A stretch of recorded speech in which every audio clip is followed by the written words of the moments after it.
Shalom Bapak Ibu Saudara, kami masih dalam program Jalan Pagi dan saya mau sedikit membagikan renungan ya. Temanya, apakah kita ini beragama Kristen atau berhayat Kristus ya. Ini ya, nanti ada dua hal yang sangat berbeda ya, seperti langit dan bumi.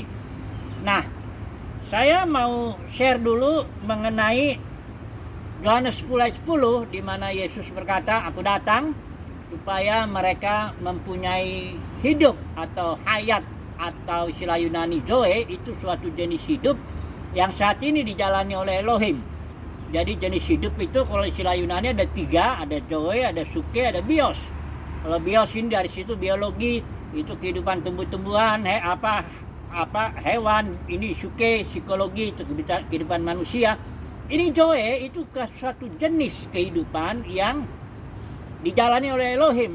Nah, barang siapa yang mau mengenal Elohim harus menjalani hidup zoe ini, ya hayat Kristus. Kalau enggak bisa, karena suatu jenis hidupnya beda. Enggak kayak binatang, mana mungkin dia kenal kita, karena jenis hidupnya beda. Jadi Yesus datang ke dunia ini, dia mau memberikan hayatnya, karena dia bilang I am the life, aku adalah hayat.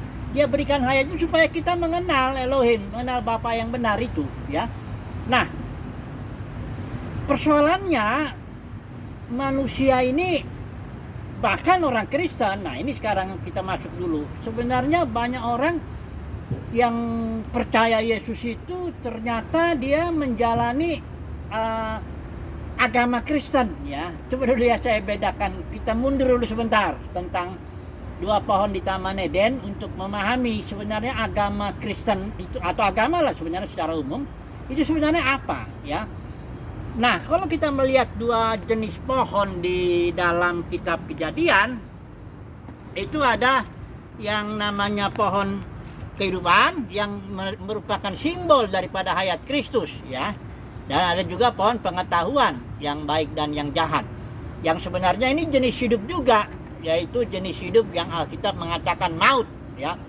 Jenis hidup maut, karena upah dosa itu maut. Dia mendapatkan, orang yang berbuat dosa, Adam itu langsung dia mendapatkan suatu jenis kehidupan yang Alkitab mengatakan maut, yang dikuasai iblis. Jadi dua pohon itu sebenarnya simbol daripada dua jenis hidup ya. Yang pertama pohon kehidupan itu jenis hidup Kristus, yang kedua pohon pengetahuan itu jenis hidup maut.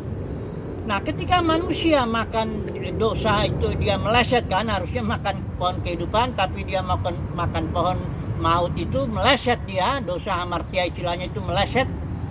Maka manusia bukan berarti dia tidak punya itu pohon pengetahuan yang baik dan yang jahat. Jadi bisa baik, bisa jahat manusia itu di dalam menjalani kehidupan pohon pengetahuan itu. Jadi nah, dari situ kita melihat setelah upah dosa, setelah Adam itu makan pohon itu, dia telanjang dan merasa malu. Nah, ini sebabnya karena Adam kehilangan kemuliaan Tuhan. Karena Adam telanjang, sebenarnya ketika dia telanjang dan dipenuhi kemuliaan Tuhan di Taman Eden sebelum jatuh, nggak apa-apa. Karena Adam nggak merasa malu. Sebab apa? Karena kemuliaan Tuhan menutupi, ya, menyelimuti dia. Tapi ketika dia berdosa dan hilang kemuliaan Tuhan, barulah dia merasa malu bahwa dia telanjang. Dan Adam langsung berusaha dengan Hawa juga menutupi ketelanjangannya, rasa malunya itu, dengan usaha sendiri. Ya, dengan bikin cawat ya.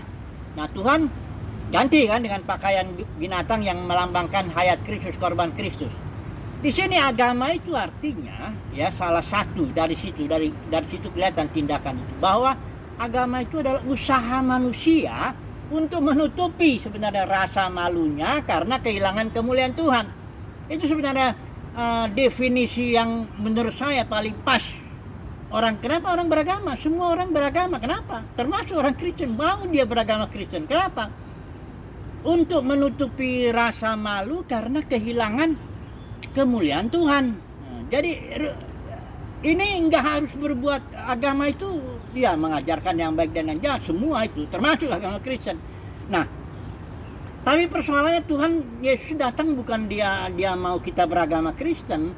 Yesus datang dia memberikan hidup, suatu jenis hidup yang dilambangkan oleh kehidupan, beda dengan yang beragama. Tapi kita jangan salah juga, orang-orang yang beragama ini keturunan Adam itu kalau kita lihat kan dua, ada tuh, ada Kain, ada Habel. Nah, ini Kain sama-sama beragama ini, mereka sama-sama memberikan korban persembahan ya. Hanya Habel karena dia ada iman ya dia diterima. Kalau Kain tidak. Tapi Kain ini pun dia terus berusaha dalam hidupnya ya. Dia membangun kota namanya Henok, kotanya itu sesuai nama anaknya. Dari keturunannya itu timbullah peradaban manusia, ada musik ya. Ada juga yang peternak ya, buat kemah, ada juga yang tembaga, industri, semuanya tuh keturunan Kain ya. Tapi keturunan Set ini keturunan yang baik ini dari Kain ini, dari Adam pengganti Habel ini Set.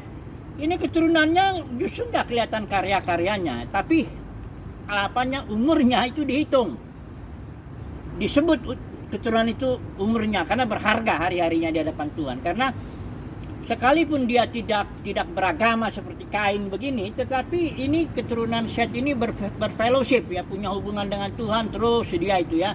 Dia berhayat lah istilahnya lah ya. Kalau Kain ini memang orang yang menjauh dari Tuhan, tapi orang yang beragama ini dia membangun peradaban manusia. Nah, coba dulu kita sekarang melihat ya.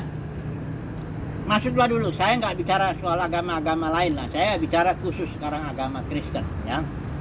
Kekristenan sebenarnya menurut saya kejatuhannya itu bahwa tadinya gereja mula-mula itu menjalani hayat Kristus, dipimpin sepenuhnya oleh hayat Kristus. Ibadahnya berjalan secara spontan, mereka kumpul dengan secara spontan, berdoa secara spontan. Petrus juga bikin penginjilan atau KKR itu nggak pakai apa-apa, nggak pakai panitia, nggak ngumpulin dana, hanya terjadi mujizat, langsung dia kumpul berapa ribu orang, khotbah dia di situ, ya, semuanya kehidupan spontan dalam sehari-hari, kehidupan sehari-hari. Jemaat mula-mula itu begitu, hidup sehari-hari, berkumpul dia secara spontan lah, dari rumah ke rumah mereka hidup dan memberi pengaruh yang dampak yang luar biasa karena mereka berhayat Kristus. Mereka bukan beragama, gereja mula-mula itu. Gereja mula-mula itu berhayat Kristus. Kemudian setelah berjalanlah waktu, nah mulailah tampil pemimpin-pemimpin agama ini dalam kekristenan. Mulailah mereka membuat aturan-aturan, ya haruslah pertemuan di sini, haruslah buat begini, harus ritual ini, harus begini. Peraturan agamawinya itu banyak sekali, ya banyak sekali. Nah, mulailah kekristenan berubah dari gereja mula-mula yang berhayat Kristus, menjalani hayat Kristus secara spontan, mulai jadi arahnya ke ritual ya, kepada agama ya. Agama itu selalu ada aturannya ya, aturan agamawi ya, masing-masing punya aturan. Jadi mulailah itu kekristenan bergerak menjadi suatu dipenuhi oleh banyak aturan agamawi lah. Ya, masing-masing pemimpin agama bikin aturan ya, masing-masing aliran denominasi bikin aturan, masing-masing campur-campur lah, perjanjian lama aturannya pun dibawa semuanya. Sehingga orang Kristen bukan lagi gereja itu berhayat Kristus seperti gereja mula-mula, tapi sudah menjadi beragama Kristen. Memang tertib, memang teratur, bahkan menjadi besar ya, mempengaruhi secara sosial, politik, apa-apa semua. Cuman seperti Kain juga beragama dan dia hidup menjauh dari Tuhan, tapi dia membangun peradaban manusia. Beda dengan keturunan Set yang tidak disebut karyanya malah, tapi justru dia berharga di hadapan Tuhan. Karena memang begini, Yesus datang itu, Tuhan itu datang itu ingin manusia berhayat Kristus, bukan beragama Kristen. Bukan. Saya bukan di KTP saya itu memang agama saya Kristen ya. Tapi sebenarnya itu hanya KTP. Saya Kristen KTP lah ya, kira-kira begitu ya. Saya belajar berhayat Kristus yang mengalir aja, Kristus yang bekerja. Ini kalau saya mengumpamakan bagaimana orang itu berhayat Kristus ya. Caranya ini saya pakai istilahnya yang dibuat oleh Lao Tzu itu seorang filsuf Tiongkok itu, katanya sih hidup 500 tahun sebelum Masehi ya. Dia berikan satu istilah Wu Wei ya, itu Wu Wei itu artinya effortless action, suatu tindakan tanpa usaha. effortless action itu tindakan tanpa usaha. Seperti saya beri contohnya gini, orang berselancar itu surfing itu ya. Orang berselancar itu bisa meluncur dengan kecepatan yang lumayan cepat begitu, tapi dia sebenarnya nggak berusaha loh.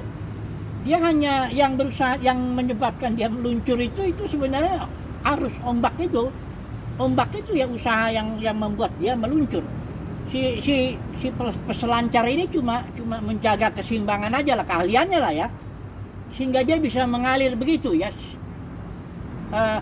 Bukan usaha dia itu. Jadi sebenarnya itu usaha ombak itu. Sama seperti orang yang berhayat Kristus itu kayak begitu. Paulus bilang, aku bekerja lebih keras daripada mereka semua, di surat Korintus bilang ya. Tapi bukan aku, tapi Kristus. Jadi usaha Kristus itulah ya. Karya Kristus itu bekerja melalui Paulus sedemikian sehingga walaupun Paulus bekerja lebih keras daripada orang lain, tapi sebenarnya bukan dia. Itulah dia orang yang berhayat Kristus, bedanya dengan yang beragama. Kalau beragama Kristen itu usaha. Itu manusia berusaha datang di hari tertentu, ngasih persembahan tertentu, ngikuti ritual tertentu, semua itu usaha manusia. Betul-betul usaha manusia demi berkenan di hadapan Tuhan, demi diberkati biasanya gitu, atau demi masuk surga atau semuanya lah. Tapi bukan begitu. Yesus datang bukan supaya kita berusaha beragama Kristen kayak gitu. Yesus datang supaya kita berhayat Kristus, kita berselancar di dalam energinya Kristus. Hidup itu menjadi santai, menjadi ringan, ya, menjadi tidak beban. Bukan berarti kita diam, enggak. Justru kayak Paulus bisa bekerja lebih keras, tapi bukan dia. Energinya energi Kristus, dan kita melihat nanti keselamatan itu memang usaha Kristus kok. Keselamatan itu bukan usaha kita. Orang yang beragama Kristen, keselamatannya berusaha dia. Dia berusaha bagaimana saya berkenan kepada Tuhan. Melakukan ini, kata pemimpin agama, kau harus datang hari Minggu, kau harus datang begini, kau harus begini, kau harus begini. Itu usaha manusiawi supaya berkenan ke hadapan Tuhan. Tapi orang yang berhayat Kristus justru terbalik. Kristuslah yang berusaha, dialah yang bekerja dalam hidup kita. Makanya kita penuh dengan perintah, berdiam dirilah. Akulah Tuhan, ya. Aku akan memberikan keselamatan kepadamu. Bukan kamu yang berusaha, tapi aku yang berusaha di dalam kamu. Supaya kau nanti mencapai apa yang kukehendaki, gitu loh kira-kira ya. Nah, jadi renungan kali ini kembali kita bertanya kepada diri kita, apakah kita ini beragama Kristen atau kita ini berhayat Kristus? Ya, masing-masing bisa menjawab lah ya. Ini renungan singkat saja. Haleluya. Amin.